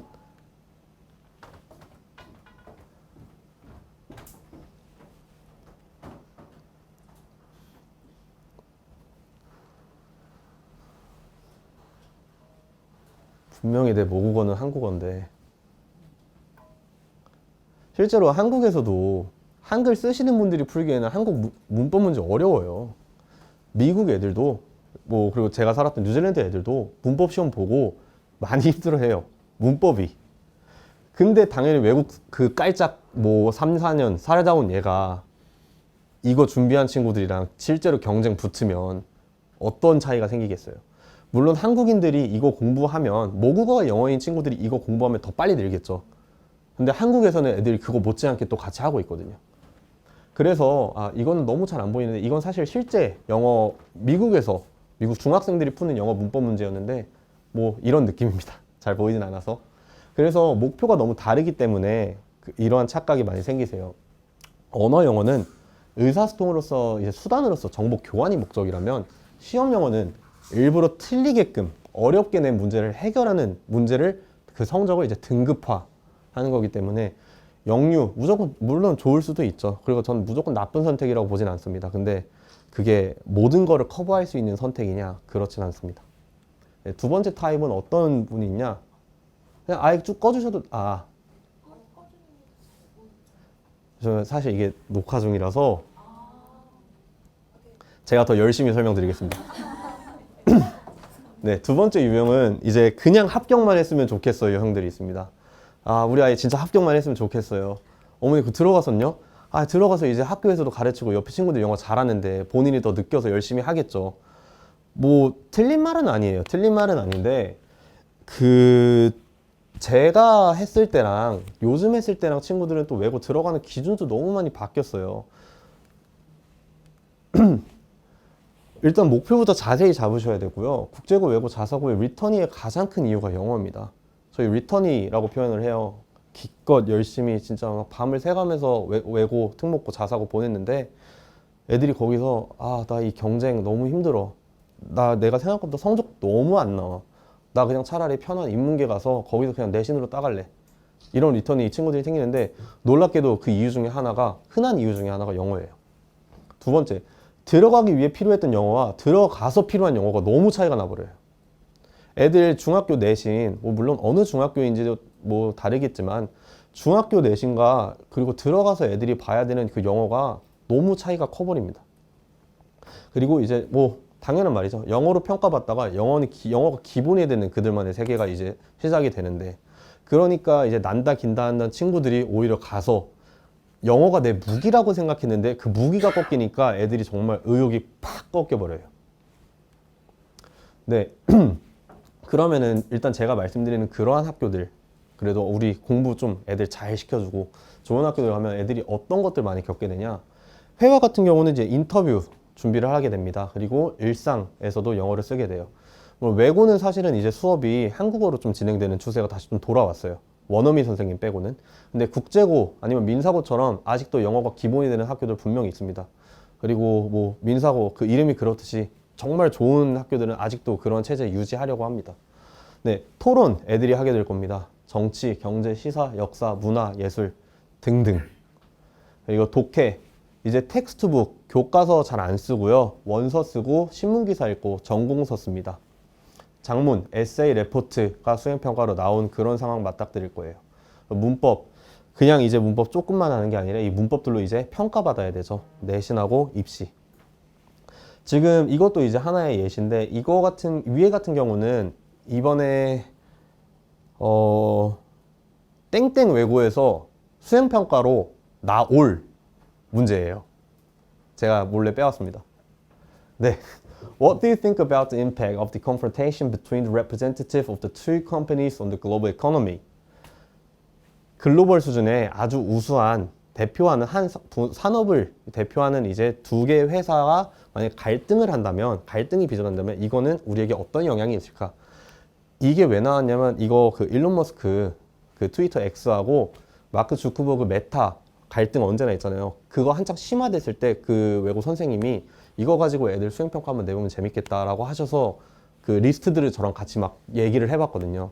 그래서 이걸로 진짜 할지는 말지는 모르겠어요. 근데 이게 그런 리스트 안에 들어가 있었다. 어쨌든 이 친구들이 겪어야 되는 게 단순히 그냥 do you prefer summer to winter? 그냥 여름이 좋아, 겨울이 좋아 이 정도 수준이 아니에요 이미. 뭐 let's discuss about Musk rebranding strategy. 이건 이제 국제 그 친구들은 이제 실제 그 케이스 스터디라고 하죠. 실제 일어나는 이론이 아니라 사례들 가지고도 이 친구들은 공부를 해야 되는. 그러니까 당연히 그냥 학교 아까도 말씀드린 학교 공부만 열심히 해서는 좀 안 돼요. 그 외부적인 것들도 다 받아들일 수 있고 받아들여야 됩니다. 그 안 보이시는 거 모니터 화면에 강의 자료가 있거든요. 넘기시면서 보시는 것 같아요. 네. 네, 그리고 세 번째 유형. 그래서 저는 저희의 학원 2개 돌립니다. 3개 돌립니다. 실제로 영어 1개만 돌리시는 분들이 대다수일 것 같은데 오히려 외고 쪽 가면은 2개, 3개 돌리시는 분들이 오히려 더 많아요. 여기서 뭐 가르치고 저기서 토론 배우고 이런 식으로요. 그래서 당연히 그분들은 아시는 거죠. 학원들마다 키워주는 부분이 달라요. 뭐 종합학원, 뭐 영어 전체적으로 가르치겠다. 사실 학원이 가르치는 게 아니고 선생님이 가르치잖아요. 그 학원은 그렇게 홍보하고 그렇게 커리큘럼을 짤지언정 그 안에서 선생님이 분명히 대표 스타 강사들, 스타 선생님들이 있어서 학원마다 여기 뭐 잘하는 학원인지 조사해보시고 분석도 해보셔야 돼요. 그리고 영어 학원에서는 커버가 되지 않는 영역이 있죠. 애들 영어 학원 보내는데 거기서 저희 애들 영어 문해력이 중요하니까 책 읽게 시킬 거예요. 그럼 환불하고 난리 나죠. 이것들은 분명히 집이나 다른 곳에서 해주셔야 되는 그러한 영역들이 또 있습니다. 네, 마지막으로 이제 옆집에 컨트롤 C, 컨트롤 V 유형들이 있으세요. 네, 다니는 학원, 푸는 교재, 공부 시간. 그리고 저는 진짜로 그 수면 시간까지 맞추시는 분도 봤어요. 그 동네다 보니까 그쪽 불 꺼지면 우리 애 재우는 거예요. 진짜 그런 분들이 있으세요. 불 켜져 있으면 누구누구 아직 공부하고 있잖아. 자지 마. 근데 이게 현실이에요. 제가 장담한 건데 여기 몇 분 중에 여기 오신 분 중에 몇 분은 나중에 고민하실 거예요. 그렇게까지 해야 되나? 근데 어쨌든 네, 학생마다 실력, 공부 습관, 이해력 다 다릅니다. 물론 저는 오늘 여기서 이제 보편적으로 말씀드리기 때문에 중학교 때는 이 정도 달성해야 되고 고등학교 때는 이 정도 달성해야 됩니다라고 말씀드릴 수밖에 없어요. 근데 우리 아이가 영어 공부를 한 지 얼마나 됐는지를 생각하시면서 맞춰주시는 게 좋아요. 그래서 먼저 오셔서 제가 아까 여쭤봤잖아요. 저는 몇 학년인 게 사실 중요한 게 아니고 영어 지금 얼마나 했는지가 더 중요한 거예요. 그러니까 중3인데 영어 시작했대요. 그럼 이 친구는 사실 중3이 아니죠. 이 친구는 사실 초등학생인 거잖아요. 그리고 우리 아이 성향에 맞는 공부 습관 만드는 거 계속 말씀드리지만 네, 그래서 습관 얘기 나와서 물론 이거 말고 더 좋은 것도 있겠지만 그래도 나름 기본적인 보편적인 것들이니까 한번 보시면은 아이들이 공부하는 이유를 알고 있는 친구들이 있어요. 동기부여가 되는 거죠. 네, 뭐 동기부여 억지로 조금 단편적으로 만들어 주셔도 돼요. 보상. 네. 그리고 두 번째, 내 아이 성향 파악하기. 우리 아이가 전반적으로 공부를 잘하는 친구들이 있고 저는 사실은 좀 후자인 경우인데 나는 약간 속된 말로 내가 좋아하는 얘만 팬다, 막 한 놈만 팬다 이런 말 하시잖아요. 그런 성향 친구들이 있어요. 그러면 그 친구들은 또 거기에 맞춰서 다르게 키워주셔야 되거든요. 특히 하나만 잘하는 친구들 억지로 다른 공부 막 강요하시는 게 아니라 얘가 이거 좋아하면 이거 확실하게 본인만의 무기 만들어 주세요. 본인만의 무기로 만들어 놓고 너 이제 이건 갖췄으니까 다른 거 이제 슬슬 하자로 가지. 너 이것만 언제까지 할 거 다른 것도 해 하지 마세요. 그러면은 늘 수 있는 본인만의 무기가 될 수 있는 게 그저 그런 상태로 다른 것도 다 그저 그렇게 돼버려요. 장기적으로 보셔야 돼요. 공부 패턴 어떻게 보면 습관이랑 비슷한 건데 공부 그래도 좀 잘하는 친구들 저희가 흔히 말하는 좀 상위권에 있는 친구들은 본인만의 루틴이 있어요. 학교 갔다 와서 나는 뭐 조금 쉬다가 무조건 이때부터는 슬슬 공부 시작해서 그리고 뭐 나는 시험 기간 나는 무조건 3주 전부터 들어가겠다. 나는 4주 전부터 들어가겠다. 내가 이거 못하니까 나는 이거 4주는 그냥 계속 얘는 상시로 돌려야겠다. 얘 내가 잘하는 분야니까 얘는 내가 마지막에 2주. 이런 식으로 본인만의 공부 패턴, 루틴들이 있는 친구들이 있어요. 당연히 잘하겠죠. 그리고 오답 노트. 오답 노트 그렇게들 많이 선생님들이 강조하는 이유 분명히 있습니다. 왜냐? 학생들마다 받아들이는 정도, 받아들이는 필터가 다르기 때문에 본인이 내 필터에 안 걸리는 거 따로 빼놔야죠. 더 열심히 외워야죠. 공부 계획이랑 패턴은 제가 또 같이 설명드렸으니까 좀 넘어가고 고3 때부터는 이게 조금 차이가 없어지긴 하는데 특히 중학교 친구들 예습과 복습과 숙제와 공부 차이 알려주셔야 돼요. 숙제했으니까 공부했습니다. 아니에요. 예습했으니까 공부했습니다. 아니에요. 예습, 복습, 숙제, 공부의 차이 본인이 알아야 되고 그래서 내가 이게 딸리니까 나는 지금 오늘까지 배운 거는 문제가 없네. 나는 근데 다음 거 그럼 내가 한번 봐보는 거죠. 오늘 거 이해 안 갔네. 복습을 해야겠죠. 나는 지금 이쯤 되면 내가 계속 그날 배운 것만 검토했으니까 한번 쭉 내가 지금까지 한 거 스스로 체크해 봐야겠다. 그건 공부가 되겠죠. 본인이 그 지각을 하고 있는 친구들이 있어요. 그 친구들은 스스로 이제 그냥 한마디로 옆에서 로드맵 짜주는 선생님이 되는 거죠. 본인 스스로가. 그리고 오래 고민하는 거. 이거는 옛날에는 좀 많이 말씀 안 드렸는데 아무래도 서술형, 문해력 이런 것들이 많이 이제 생기다 보니까 시험 풀 때 말고 공부할 때만큼은 오래 고민해도 괜찮습니다. 물론 이제 시험 앞두면서부터 이제 시간 체킹하셔야겠지만 기본적으로는 무조건 빨리 푸는 시험이 이제는 장땡은 아니에요. 공부 습관 이제 이런 것들이 있으면은 조금은 잘 지도해서 조금 우회할 수 있게 해주셔야 되는데 교과서 제가 말하는 거 무조건 학교에서 진짜 그 책을 말하는 게 아니고 학교에서 쓰는 매테리얼로 말씀드리는 거예요. 원서가 될 수도 있어요. 어쨌든 죽어라고 기출문제만 돌리는 친구들이 있어요.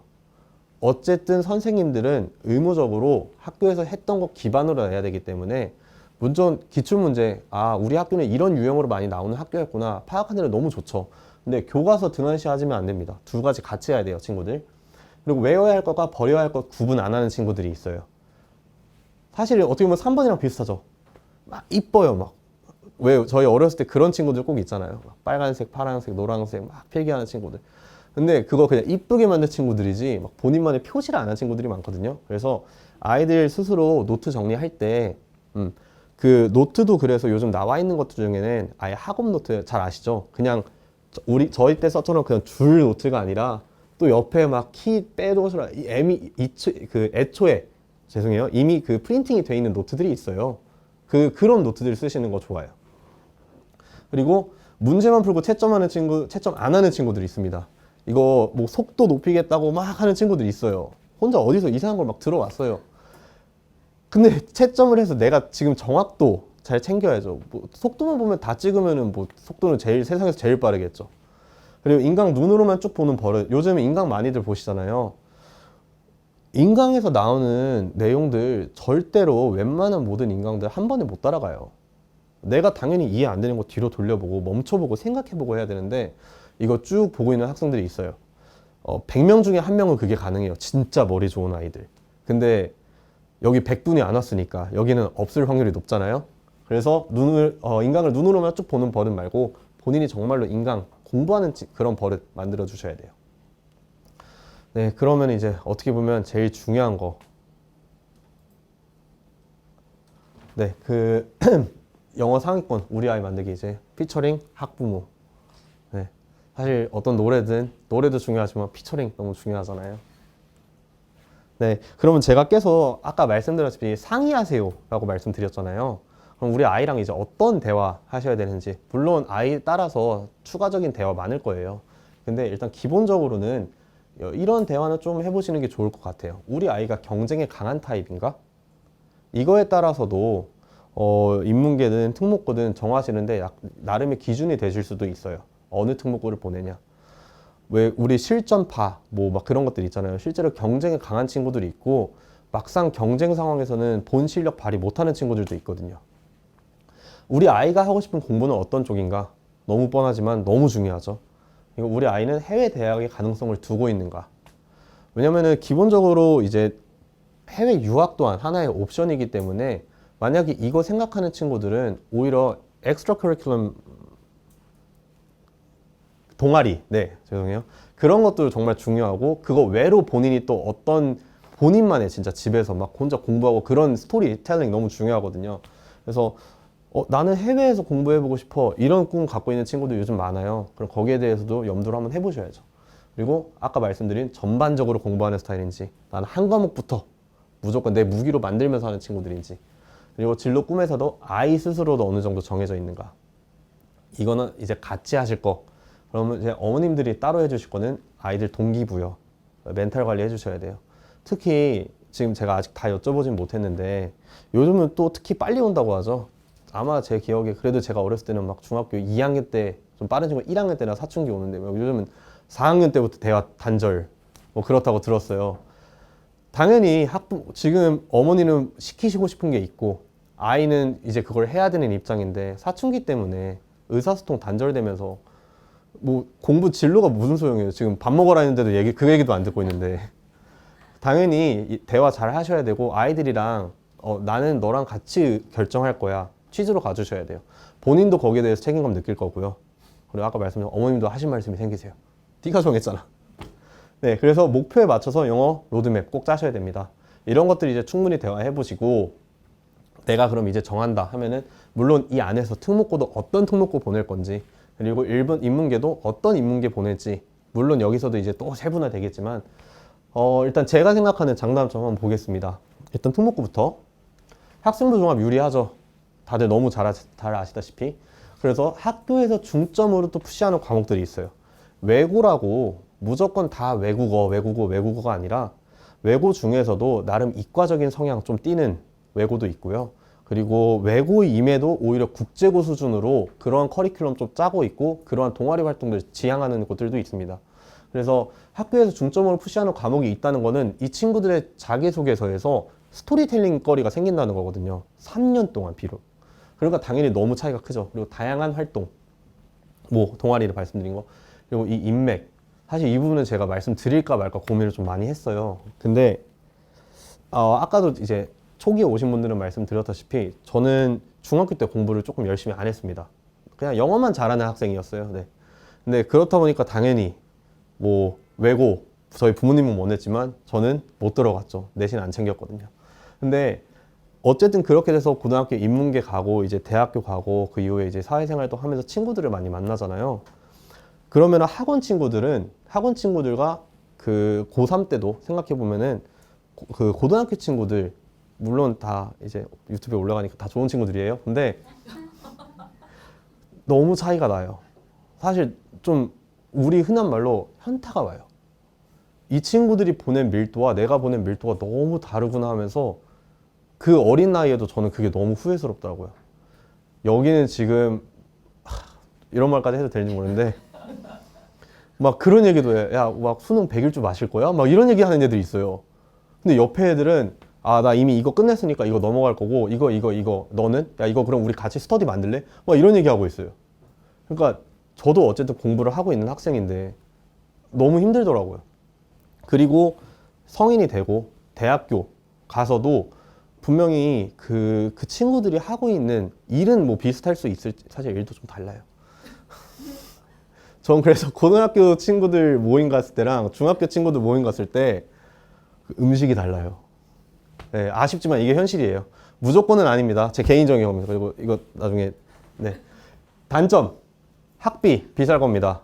네, 뭐 또 특목고도 학교 바이 학교에서 학비 그나마 저렴한 것도 있어요.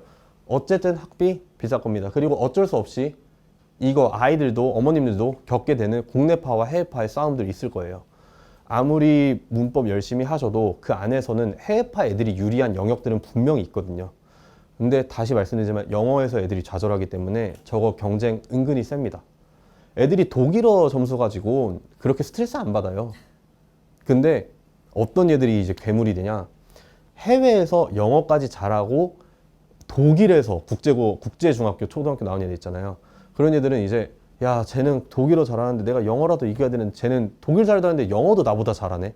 토론 너무 잘하네. 이러면서 애들이 그게 너무 힘들어해요. 그래서 그럼 어떤 것들이 이제 학부모님들이 많이 봐주셔야 되냐? 이 학교에서 중점으로 푸시하는 과목 보셔야 됩니다. 네, 우리 아이 진로 이미 다 끝난 상황에서, 얘기 좀 된 상황에서. 커리큘럼 당연히 보셔야 되고, 대학 진학률. 결국에는 답이잖아요. 대학 진학률 보세요. 인문계 가는 친구들, 원래는 학생부 교과 전형 수시 쪽은 나름 메리트가 있었죠. 내신이라는 요소가. 근데 저는 이제 잘 모르겠어요. 고교 학점들 들어오면서 이거 사실 인문계에만 누릴 혜택은 아닌 것 같거든요. 그리고 대신에 그나마 다행인 건 일반고라고 무조건 그러면은 다 망했냐, 그건 아니고, 인문계에서도 학교 바이 학교로 수시 나름 밀어주려고 학교에서 자체적으로 또 밀고 있는 커리큘럼 과목들이 또 있어요. 그리고 고교 학점제 생기면서 이제 뭐 거점제 뭐 하면서 이제 학교들 간의 수업도 연계가 진행이 되고 할 거라면서, 단순히 우리 인문계 갔으니까 우리 애는 이제 학종은 버렸다, 그건 아니에요. 하지만 어쨌든 단점은 정보량과 동기부여가 되겠고요. 조사 같은 경우는 어떻게 하시냐? 학교 알림이라는 사이트 들어가시면은, 네, 그 고등학교, 중학교도 볼 수 있습니다. 학교 교육과정 편성 어떻게 돼 있는지, 교육 운영 특색 사업, 졸업생의 진로 현황, 그리고 학년별 1등급 4%이기 때문에 이런 것들 보실 수 있어요. 그리고 사실 들어가면 좀 더 구체적으로 보면은 이 학교에서 그 지금까지 돌렸던 수행평가도 볼 수 있어요. 그럼 거기에 맞춰서 준비도 하실 수 있죠. 그리고 이제 유학, 행여나 네, 유학도 고려하시는 분 있으실까 봐 말씀드리면, 일단 유학 당연히 해외에서 나왔으면은 해외 대학 가기에는 너무 유리한 그런 경력들, 이력들이 쌓이죠, 아이들한테. 그리고 영어 향상, 물론 당연히 국내파 아이들도 잘하지만 해외에서 사는 거는, 특히 고등학교 때 그 과정을 영어로 사는 거는 분명히 영어 향상에는 큰 도움 됩니다. 그리고 아무래도 경험도 좀 많이 다양해지죠. 대신에 단점, 학비 많이 높아지죠. 그리고 관리가 어려워집니다, 이 학생들은. 저는 그래서 개인적으로는 이제 제게 뭐 우리 아이 유학 보내고 싶은데요 하면 저는 무조건 초등학교 6학년이 마지노선이라고 사실 생각은 해요. 중학교, 고등학교 가면은 이제 이런 것들도 보시면은 그나마 관리될 수도 있겠지만, 아이들이 가서 어쨌든 부모님 없는 그 자유로운 환경에서, 물론 이제 열심히 하는 친구들도 있어요. 근데 저희 스카이캐슬 보셨잖아요. 네, 그렇게 조금 엇나가는 친구들도 있어요. 사실은 좀 많아요, 사실은. 그래서 갔는데 영어 못하고 대학도 못 가요. 그러다가 이제 한국 돌아와서 오히려 적응 더 못해서 더 힘들어하는 케이스도 봤어요. 그래서 우리 아이 성향 꼭 보시라는 거예요. 네, 그리고 국내 대학이 어려울 수도 있습니다. 네, 해외에서 고등학교 나온 친구들 국내 대학 들어오는 거 전형 열리기보다는 조금 닫히는 추세거든요. 그리고 준비 과정, 네, 어쨌든 유학 정보량도 이제 유학원 통해서만, 그리고 어머님들께서 많이 서칭을 하셔야 돼서 그런 것들이 좀 어려울 거예요. 그러면은 그래도 그럼 어떤 것들을 조사하셔야 되냐? 일단 유학원이랑 얘기 많이 하셔야겠죠. 그리고 그 학교에 ACT, SAT 졸업 평균 점수가 나와요, 고등학교들은. 그것도 확인해 보시면은 그래도 여기도 공부 좀 하는 학생들이 있는 곳이구나. 그리고 이거부터 먼저 말씀드리면은 전 이거 생각보다 좀 유용하다고 봐요. 동양인 비율. 기본적으로 동양인이 맞는 학교가 인터내셔널 스쿨들이 어쨌든 아이들의 학업 역량이나 학업 좀 노력하는 거, 그리고 학교 애들을 푸시해 주는 게 확실히 좀 차이가 있습니다. 그리고 당연히 그 해외에 있는 고등학교 커리큘럼 보셔야겠죠. 네, 단계별 목표 이제 말씀드리겠습니다. 초등 고학년 친구들은 문법 시작해야 되고 문법 용어 익숙해져야 되는 타이밍이 왔습니다.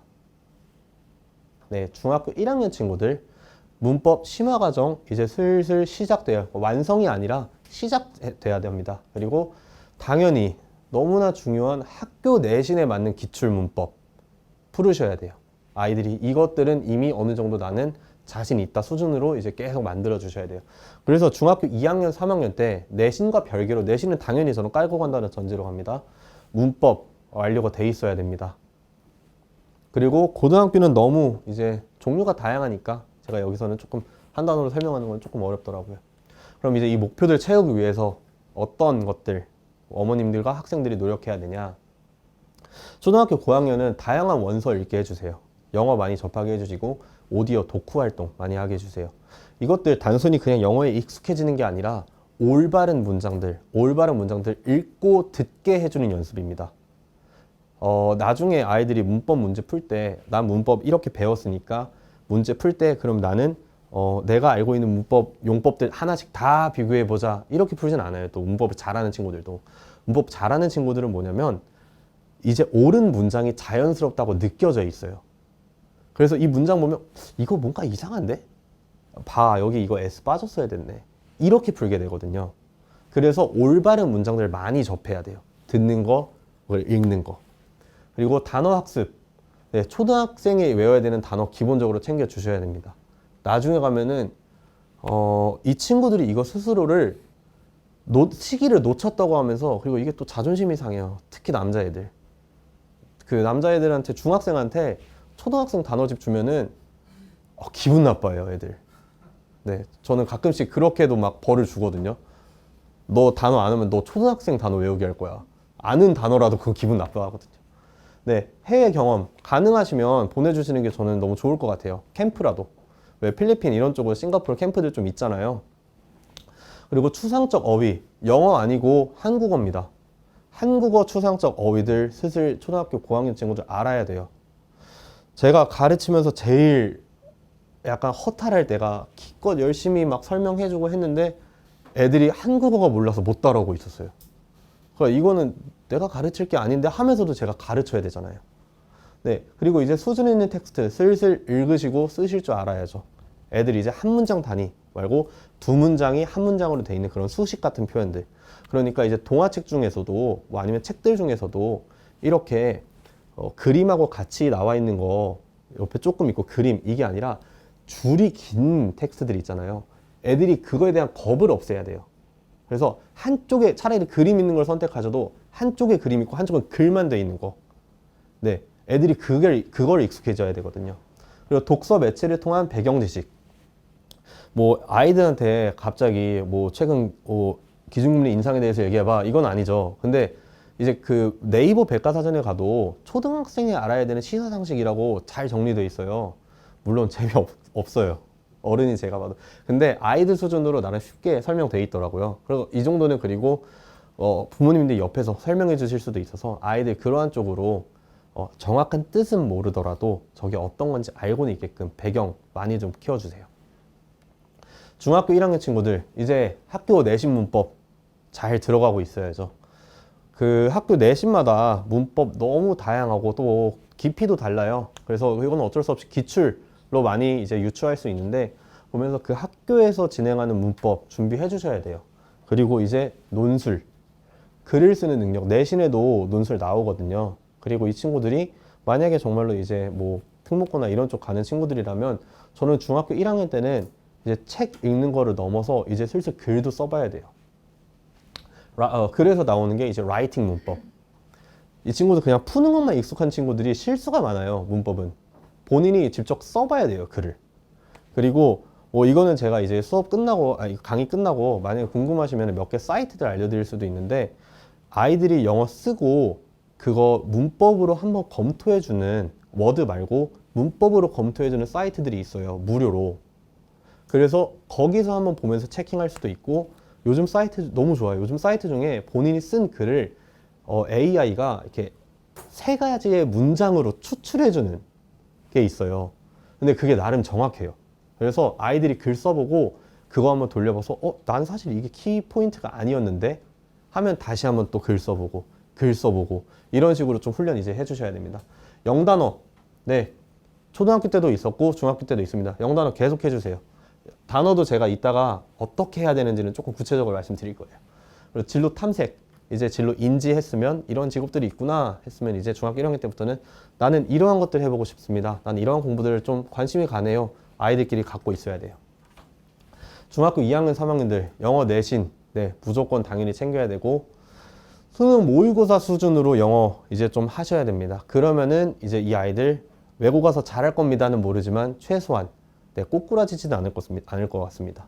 그리고 수능 수준 어휘 보통 뽑으면 4,000개 나오거든요. 그리고 아예 단어책도 그렇게 나와요. 그 정도 외워 주셔야 돼요. 그리고 고등학교 결정 사실은 저거는 3학년이 아니라 2학년이죠. 2학년 친구들이 이제 고등학교 결정하고 3학년 때 본인 성적에 맞춰서 그 안에서 조금 다시 전략 수정 정도가 되겠죠. 그래서 이제 공부법들 너무 다양하죠. 뭐 이제 이런 공부 저런 공부 이것도 어떻게 해야 되나. 그래서 거기에 대해서 제가 조금 생각을 했었는데 일단 첫 번째 여기 보이시면 이제 암기, 근데 문단 암기 단어는 뒤에서 말씀드릴 거예요.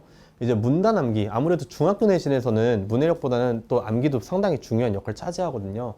그래서 우선은 이 친구들한테 제가 꼭 강조하고 싶은 거는 단어를 꼭 먼저 일단 찾아놔라. 단어를 모르면 해석이 안 돼서 아이들이 재미가 없어져요. 그러니까 해석하고 싶은 의욕이 떨어지는 거죠, 쉽게 말해서. 그래서 내용을 먼저 쭉 이해하고 그 다음에 구조화를 할 겁니다, 이 친구들은. 그래서 문단 단위로 순서를 외우고 각 문장의 주요한 단어, 내용들, 문법까지 포함해서 외우게 되죠. 그래서 이런 거 잘하려면 뭐 영어 노래 암기 뭐 이것도 그냥 단순한 어쨌든 암기가 훈련이 되다 보니까.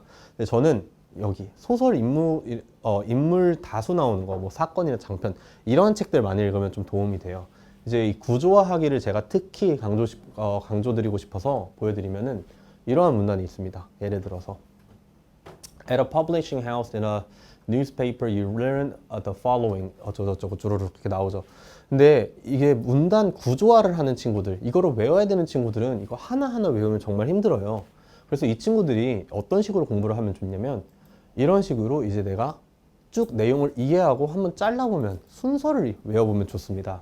그러면은 이제 하나 둘 셋 보통 문단은 꼭 3개로 나눠주시는 게 좋아요.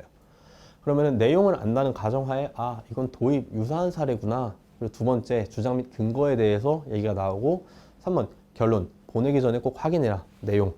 이런 식으로 아이들이 문단을 그 안에서도 나누는 연습을 많이 하면은 암기에도 도움이 되고 나중에 본인이 글 쓸 때 도움이 너무 많이 됩니다. 저희 아이들한테 글 쓰기 위해서 많이 보라고 하잖아요. 그냥 읽는 게 아니라 이런 과정들을 해보라는 거예요. 네, 그러면 이제 한국에서 논술에서 보통 많이 쓰는 형태는 사실 이렇게 3가지입니다. 여기 지금 조금 잘 안 보이는데 여기가 가장 넓게 시작해서 조금 좁혀진 사다리꼴이고요.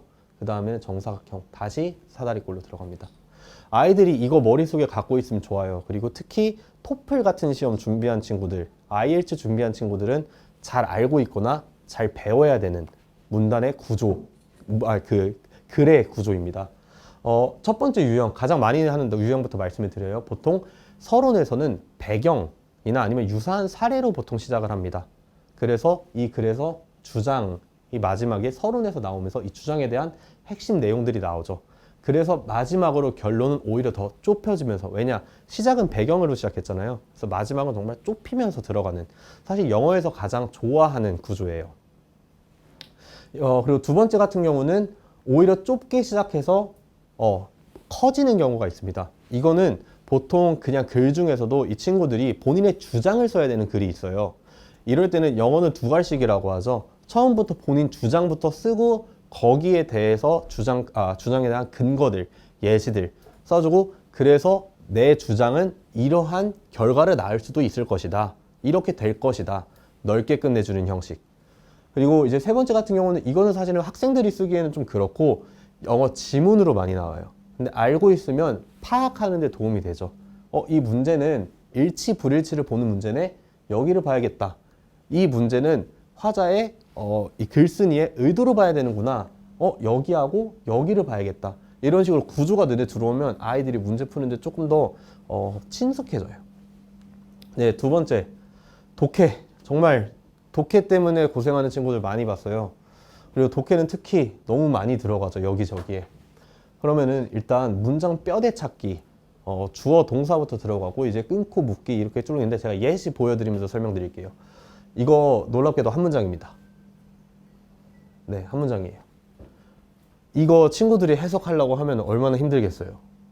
단어들도 이거 사실 그리고 좋은 문장은 아니에요. 제가 임의로 문장이 얼마나 지저분할 수 있는지를 보여드리려고 제가 일부러 작성한 글이에요. 근데 친구들 이거 보면은 일단 독해를 잘하려고 하면은 주어 동사를 찾아야 돼요.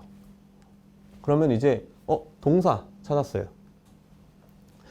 이제 문법 잘하는 친구들은 이런 규칙을 알고 있어요. 동사 앞에 무조건 주어예요. 그러면은 이 파란색이 주어가 되겠고 동사 나왔으니까 얘가구나. 그럼 내용 전체적으로 내가 세밀하게는 못해도 일단 뭐를 파악할 수 있냐 보자마자 DNA scissor has gained new era. DNA 가위는 유전자 가위는 새로운 시대를 맞이했구나. 이것만 알고 가도 사실 뭐 일치 불일치 문제는 틀릴지언정 글을 이해하는 데는 그나마 그래도 많은 위안이 돼요, 아이들이. 그렇다 보니까 독해를 할 때 정말 이 단어를 다 알아야 될까요? 아니요, 가끔씩은 저는 진짜 외우지 말라고 하는 단어들도 있어요, 학생들한테. 대신에 스스로만의 이런 규칙, 그리고 이제 끊고 묻기에 대해서 말씀을 드릴 건데, 방금 보여드렸던 것도 이렇게 끊을 수가 있어요. 아까도 제가 보여드렸다시피 주어인데 주어 앞에? 그럼 당연히 배경이겠네.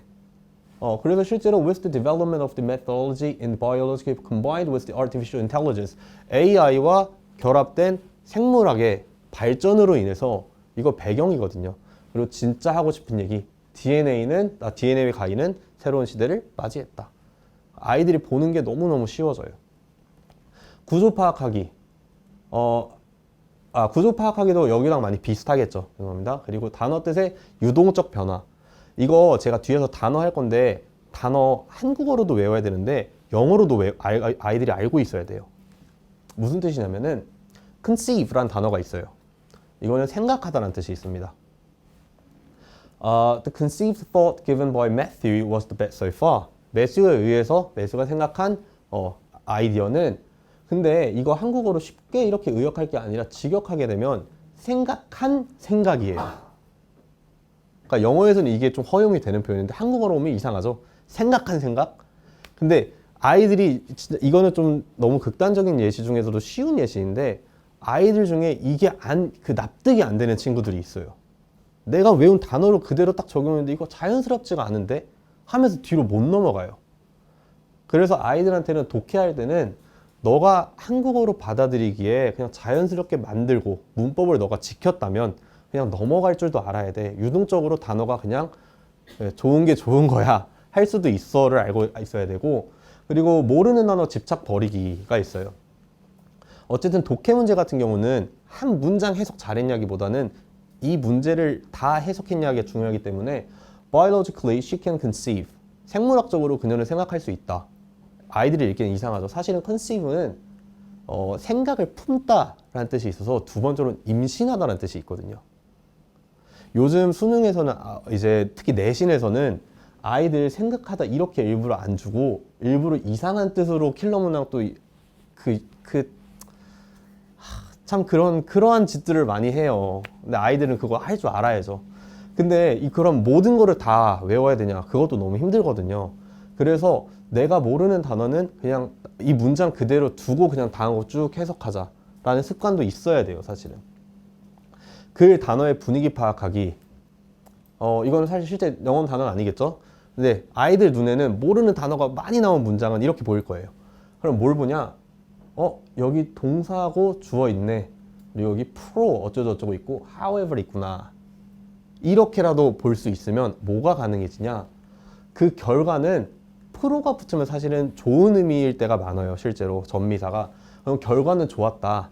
하지만 결과 좋았는데 하지만 나왔다. 그러면은 DSKLAA 뭔지 모르겠지만 얘는 어쩌고 했다. 당연히 안 좋았겠구나. 그러니까 모르는 단어가 나왔어도 그 내용을 분위기를 파악하는 데는 도움이 될 수 있는 요소들이 있어요. 영어에는. 그리고 한 번에 쭉 읽고 내용 파악하는 거 연습하셔야 되고, 아까도 말씀드렸지만 직역은 강사가 해야 되는 거지 학생들이 할 필요는 없습니다. 학생들은 의역 이해만 하면 돼요.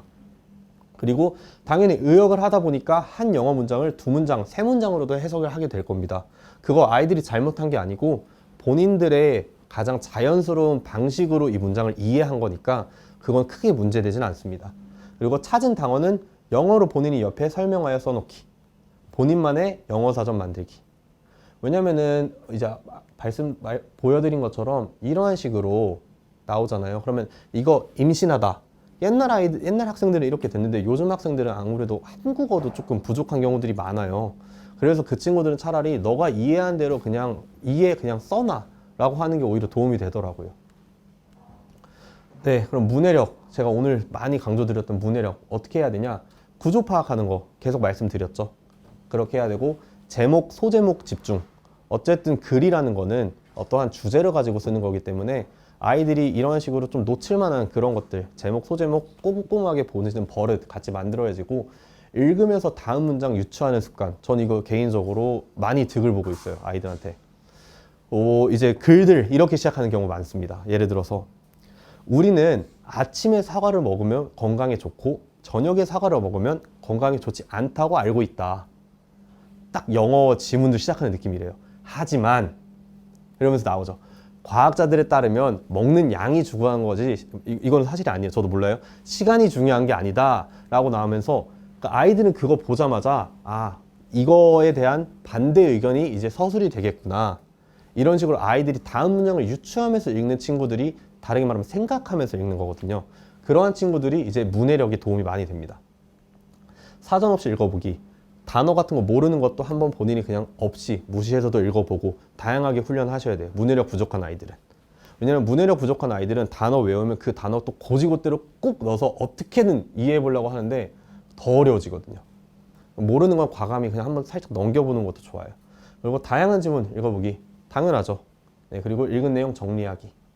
준비법은 이제 이거는 비교적 시간이 많은 친구들은 인물 많은 책 읽게 해주세요. 스토리가 많아야 돼요. 본인이 머릿속으로 정리하면서 글을 읽는 훈련을 가져야 돼요. 그리고 해석 후 본인도 같은 주제로 글 써보기. 그리고 배경 지식. 이거는 꾸준히 계속 쌓아주셔야 됩니다.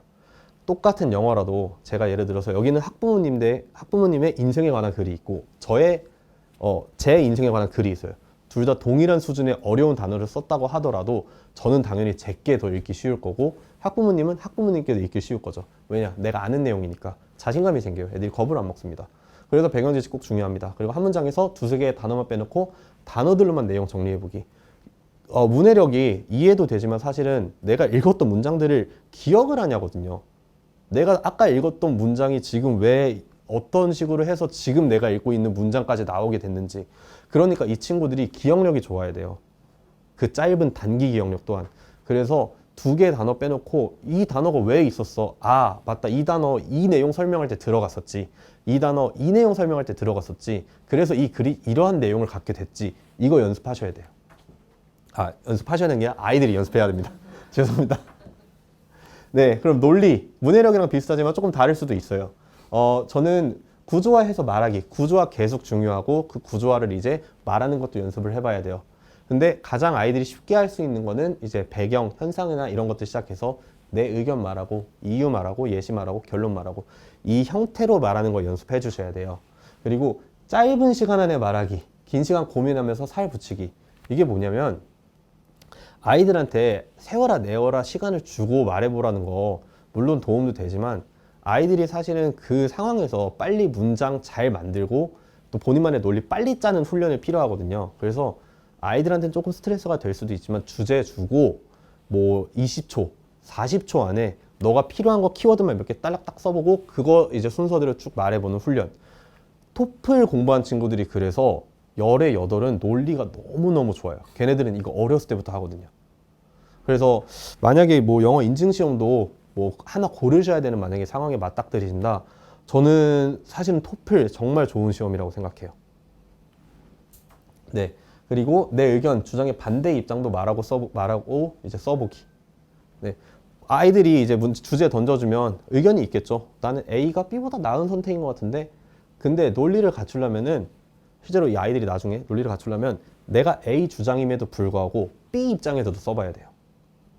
그래야 내가 말하고 하던 논리가 사실은 질문 하나에 무너지는 논리인지 아니면은 내가 하는 게 정말 수많은 질문에도 정말 철벽을 칠 수 있는 좋은 논리인지 상대방의 입장이 돼봐야 알게 되거든요. 스스로 혼자 글 써야 됩니다, 아이들. 그리고 주제에 대해서 정리 영상 보고 본인 주장 펼쳐보기.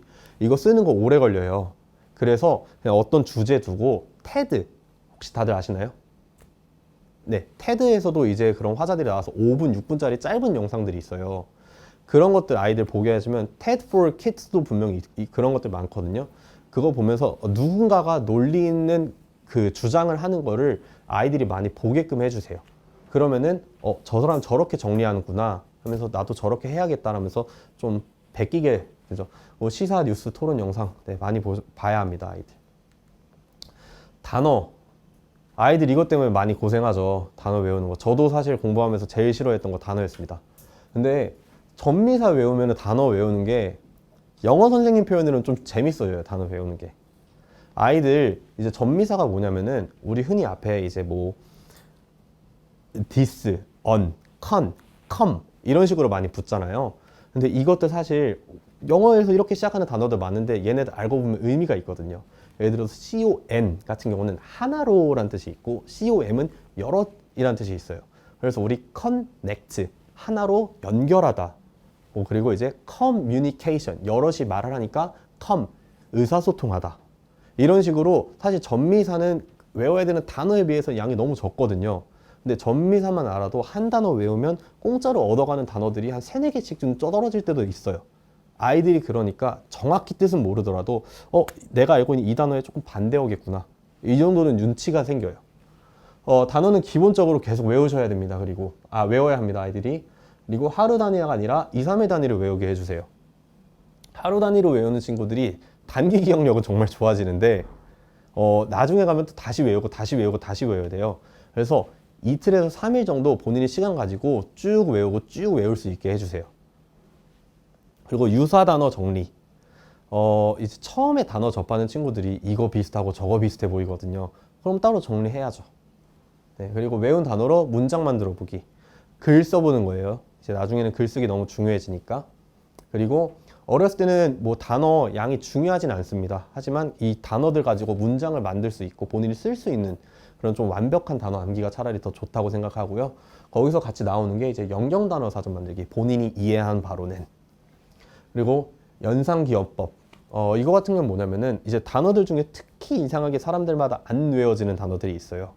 그러면 그거 모든 단어에 적용하기는 힘들겠지만 본인 스스로 이 단어에 대해서 약간 발음이든 생긴 걸로 약간 좀 연상이 될 만한 거 해주시면 돼요. 뭐 흔한 걸로 뭐 agree 동의하다는 단어 있죠. 물론 쉬운 단어예요. 근데 agree 그래 이렇게 동의하다 이런 식으로 본인들이 스스로 웃기지만 이것도 도움이 되거든요. 그리고 이제 표현이 좀 다소 상스럽지만 영어에서 저는 가장 어떻게 보면 단어가 중요한데 이 단어는 또 본인이 그냥 시간 계속 들이면서 외워야 되긴 해요. 그리고 품사별 이게 무슨 뜻이냐면은 단어 하나 외우면 하나를 외우는 게 아니에요. 사실은 친구들이 아까 제가 예시 보여드린 단어 중에 conceive라는 단어 있죠. 생각하다. 이거 알고 계신 분이 여기 혹시 원래 나 저 단어 알고 있었다. 네, 감사합니다. 있으시네요. 근데 이 단어 난 저 단어 좀 익숙하지 않은데 하시는 분들도 계실 거예요. 근데 품사를 조금 바꿔보면 나 저 단어 알았네 하게 돼요. conceive가 명사형으로 단어 뒤로 좀 바뀌면 컨셉이 돼요. 우리 컨셉, 내 생각, conceive, 생각하다. 이런 식으로 뒤에 품사를 조금만 바꿔도 내가 아는 단어로 사실 바뀌는 경우가 상당히 많아요, 아이들이. 그래서 같이 또 따라오는 게 소리 내서 읽어보는 거예요.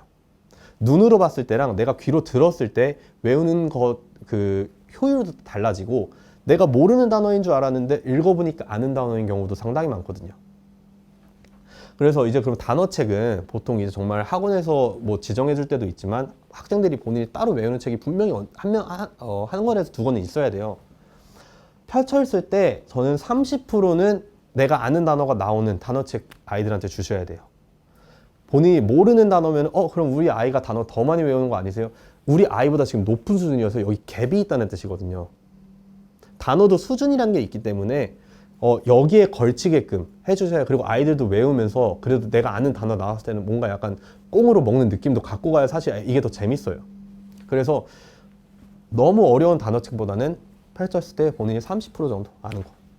그러면은 제가 이제 이런 연상기어법이 있고 이렇게 전미사, 어원 외우는 게 있잖아요.